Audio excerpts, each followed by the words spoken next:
বিজেপির যারা কর্মী সমর্থক রয়েছেন গেরুয়া আবির মেখে একেবারে উৎসবে সামিল হয়েছেন তারা। অর্থাৎ ফলতায় পুষ্পার কেরামতি শেষ, চতুর্থ স্থানে নেমে গিয়েছেন তৃণমূল প্রার্থী। 18 রাউন্ডের গণনা শেষে বিজেপি প্রার্থী দেবাংশু পণ্ডা পেয়েছেন 1,29,075টি ভোট।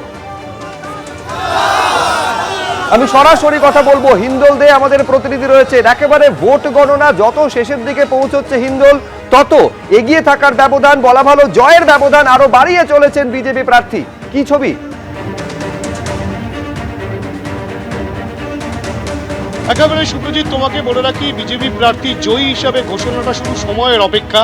কেননা সকাল থেকে প্রথম রাউন্ড থেকে শুরু করে এখন 18 রাউন্ড সম্পন্ন হয়েছে এবং সেখানে নির্বাচন কমিশন যে সংখ্যা তুলে ধরেছে যে কত ভোটে এগিয়ে রয়েছে বা কে কত ভোট পেয়েছে, তার নিরিখে বলি তোমাকে 18 রাউন্ডের শেষে বিজেপি প্রার্থী দেবাংশু পণ্ডা তিনি কিন্তু পেয়েছেন 1,29,075টি ভোট। শুধু তাই নয়, তার পাশাপাশি তোমাকে বলে রাখি যে কংগ্রেস প্রার্থী সিপিএম প্রার্থী তিনি পেয়েছেন 37,186টি ভোট, কংগ্রেস প্রার্থী পেয়েছেন 9,532টি ভোট এবং চতুর্থ স্থানে রয়েছেন সেই জাহাঙ্গীর খান তৃণমূল কংগ্রেসের প্রার্থী 5,708টি ভোট।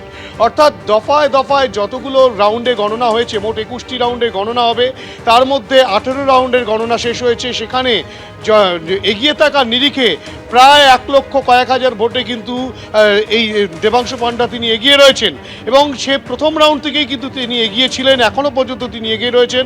আর মাত্র 3টে রাউন্ড গণনা বাকি রয়েছে, তার মধ্যে কিন্তু সম্পন্ন হয়ে যাবে গোটা বিষয়টি এবং জয়ী হিসাবে বিজেপি প্রার্থী হবেন, সেটা শুধু সময়ের অপেক্ষা এবং সেই ঘোষণা কিন্তু চলছে, সেই কাউন্টিং প্রক্রিয়াও চলছে এবং এগিয়ে রয়েছে দেবাংশু পণ্ডা ব্যাপক ভোটের ব্যবধানে এবং প্রচুর ভোটের ব্যবধানে পিছিয়ে রয়েছে তৃণমূল কংগ্রেস প্রার্থী।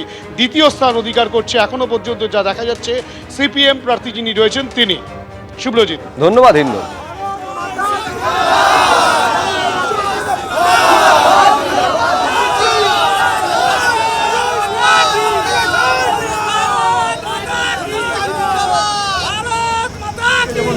নেতৃত্ব রয়েছেন